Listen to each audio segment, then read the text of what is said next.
nanti aja kita bicarakan saja. Yang jelas saya belum ada kesempatan untuk diajak bicara tentang itu. Oke, Mas.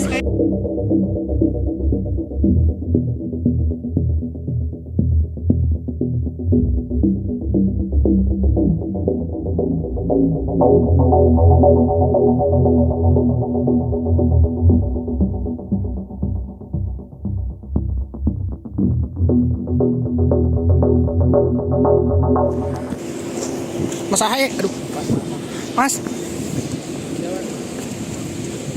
mau nanya soal politik dikit dong Mas. Soal P3 mau merapat ke kubu Prabowo, kemungkinan merapat ke Prabowo Gibran gimana Mas? Tanggapannya Mas? Saya belum dengar itu ya, yang jelas ya kita serahkan kepada Pak Prabowo sebagai pemimpin koalisi Indonesia Maju, dan tentunya biasanya beliau juga akan mengajak bicara para ketua umum partai politik yang saat ini memang sudah ada dalam koalisi tersebut, dan tentunya kita ingin saling memberikan masukan. Yang jelas terkait dengan penguatan koalisi itu memang terus kita bicarakan.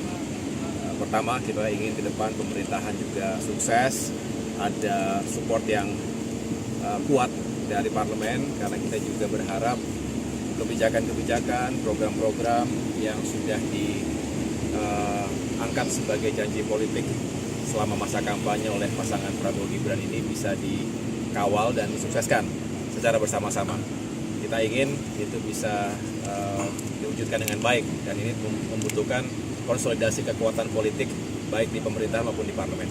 Berarti diterima, berarti kalau misalkan ada P3 mau masuk? Nanti aja kita bicarakan saja. Yang jelas saya belum ada kesempatan untuk diajak bicara tentang itu. Oke, Mas, terkait dengan kemarin Kenapa? soal sawit, kalau dari ATR sendiri yang akan disiapkan apakah lahan untuk perhutanan sosial? Iya, jadi tadi pembicaraan di dalam bersama Presiden dan Bapak Menko Ekonomi, Bapak Menko Marifest, dan sejumlah menteri terkait lainnya. Yang jelas, kalau kami dari ATR ingin memberikan support sepenuhnya untuk program peremajaan sawit rakyat ini, yang saya juga terus mempelajari apa saja menjadi kendala, dan tadi dibahas dari sekian isu yang paling menonjol adalah biasanya tentang legalitas.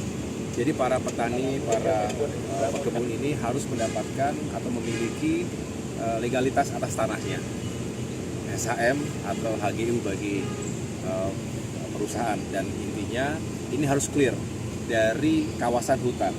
Nah, disinilah kita tentunya juga mengharapkan ada status yang jelas, yang clean and clear, karena tidak boleh kemudian kita tidak mendapatkan jaminan atau kepastian hukum itu, nanti kemudian hari menjadi masalah hukum.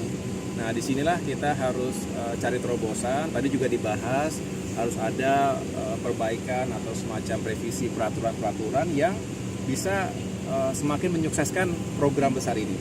Mengapa? Karena ada potensi ekonomi yang luar biasa, dan kita ingin masyarakat kita, para petani atau pekebun sawit ini juga dengan replanting, dengan mendapatkan dukungan penuh dari pemerintah yang tadi juga disarankan dari 30 juta per hektar menjadi 60 juta per hektar ini, artinya spiritnya adalah bagaimana para petani kita juga bisa punya modal dasar untuk bisa melakukan peremajaan sawit. Dan kalau itu sukses, maka bukan hanya meningkatkan kesejahteraan para petani dan keluarganya, tapi juga secara ekonomi akan signifikan bagi negara. Gitu. Mas, jadi konkretnya apakah mereka untuk petani sawit rakyat ini akan mendapatkan sertifikat atau akan ada distribusi lahan?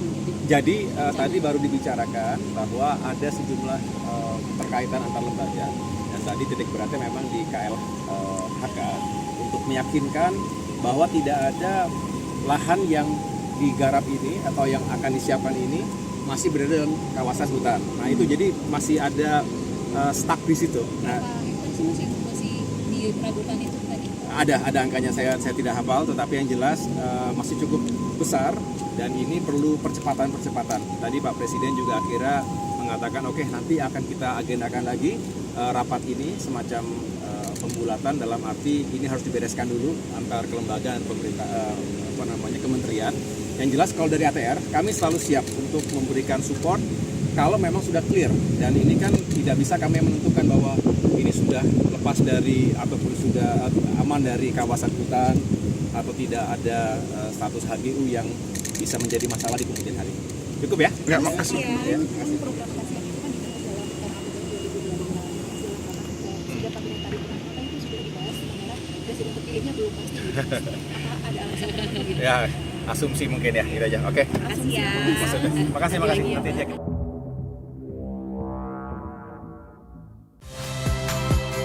Saya Nitya Anissa, saksikan program-program Kompas TV melalui siaran digital, pay TV, dan media streaming lainnya.